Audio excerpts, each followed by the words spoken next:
एक बार श्रीमद वल्लभ महाप्रभु के पास एक सेठ साहूकार आए ब्रज में, वृंदावन में। तो आकर के उन्होंने कहा कि महाराज मेरा मन कर रहा है कि मैं 100 ब्राह्मणों को जिमाऊं, भोजन कराऊं।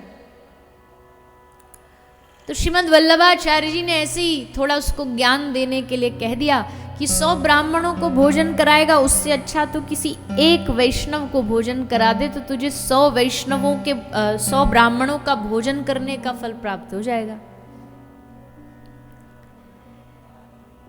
उसने कहा अच्छा ऐसी बात है, 100 ब्राह्मणों की जगह एक वैष्णव को तो फल मिले? बोला हाँ मिल जाएगा। बोला ऐसी बात है तो फिर मैं एक काम करता हूं, मैं 100 वैष्णवों को भोजन करा देता हूं, तो मुझे 1000 गुना फल प्राप्त हो जाएगा। तो जैसे उस सेठ ने बोला तो श्रीमद वल्लभाचार्य जी की आंखों में आंसू आ गए। वो घबराया, मुझसे कोई गलती हो गई, कोई त्रुटि हो गई, कोई भूल हो गई, आप रो क्यों रहे हैं? बोले नहीं नहीं तुझसे कोई गलती नहीं हुई, पर तेरी नासमझी पर रोना आ गया। क्या नासमझी? तूने कहा 100 वैष्णवों को भोजन करा दूं। अरे बाबरे, इस दुनिया में अगर तुमको एक भी सच्चा वैष्णव, एक भी अगर सच्चा मिल गया तो वही दुनिया का सबसे असंभव कार्य समझो तुमने पूरा कर लिया। 100 वैष्णव कहां से खोजेगा? एक सच्चा भगवत वैष्णव मिलना ये भगवान की कृपा से कोई कम नहीं है। और सच्चा वैष्णव कौन? सच्चा वैष्णव के लक्षण क्या?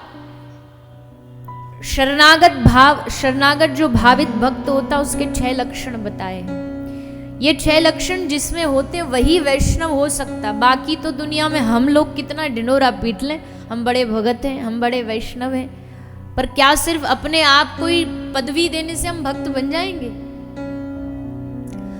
आनुकूलस्य संकल्पः प्रतिकूलस्य वर्जनम्। भक्त का जो वैष्णव का जो पहला लक्षण है ना शरणागत का, वही हम में नहीं है। आनुकूलस्य संकल्प है। आनुकूलस्य संकल्प मतलब जिसके आप शरणागत हैं, जो आपका शरण्य है, उसी के अनुकूल सोचना, उन्हीं के हित के बारे में सोचना। प्रतिकूलस्य वर्जनम, जो उनकी भक्ति के अनुकूल ना हो उसके बारे में ना सोचना, ना करना। जो लगता हो कि ये वस्तु, ये व्यक्ति, ये चीज हमें भगवान से दूर कर देगी, तो तुरंत उससे दूर हो जाए। आनुकूलस्य संकल्प प्रतिकूलस्य वर्जन। जो प्रतिकूल चीज है, जो भगवान से विपरीत चीज है, उससे तुरंत दूर हो। किसी ने कहा कि नहीं ये करने से तुझे भगवत प्राप्ति में थोड़ा बहुत रुकावट आ जाएगी, तुरंत उसको त्याग देना, छोड़ देना। अब पूछिए अपने आप से, कौन कौन सी चीज छोड़ी हमने भगवान के लिए? हमने चीजों के लिए तो भगवान कई बार छोड़े हैं, और भगवान के लिए वस्तुएं छोड़ी क्या हमने?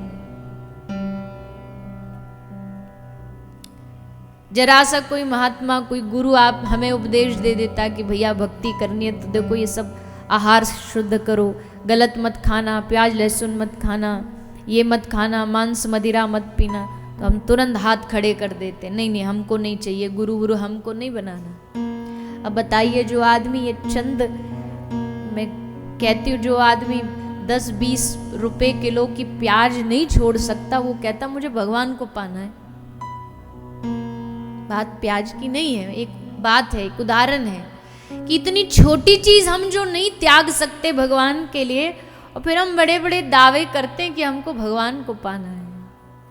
प्रतिकूलस्य वर्जनम, जो हो उसको तुरंत ये समझ के त्याग देना कि हमारे भगवत संबंधों में बाधक है। फिर कहते हैं रक्षस्यति विश्वासो।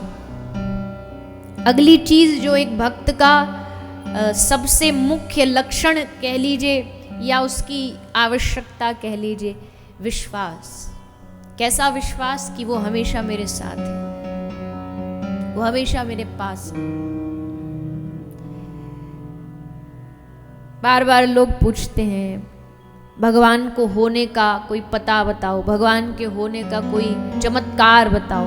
भगवान के होने के लिए चमत्कार की आवश्यकता नहीं। भगवान है, ये वायु उस बात की गवाह है कि वो हमारे आसपास ही है। ये जल, ये प्राण इस बात की गवाह है कि वो प्रभु, वो परमात्मा, वो प्रियतम कहीं दूर नहीं है हमसे। ये विश्वास होना कि वो मेरे अंग संग है, वो मेरे साथ है, वो मेरे आगे आगे चल रहा है, मैं उसके पीछे पीछे चल रहा हूं। जहां जहां खींचे, जहां जहां डोरी लेकर के जाए। कबीरा कुत्ता मैं राम का और मोती मेरा नाम, गले बिच डोरी प्रेम की, वो जित खींचे उत जाऊं। देखो जी, सेवक की अपनी कोई इच्छा नहीं होती। दास जो होता है ना, असल दास की जो व्याख्या है आज की भाषा में जिसको नौकर बोल देते, उसकी अपनी कोई इच्छा नहीं होती। उसका स्वामी का सुख ही उसके जीवन का मूल आधार है। स्वामी को कैसे प्रसन्न करो। तो हमारा स्वामी कौन कौन है? हम श्री हरि के दास हैं, हम उनके शरणागत हैं। तो उनकी इच्छा ही में हमारी इच्छा है, उनकी कृपा में ही अपने जीवन की कृपा को समझना है।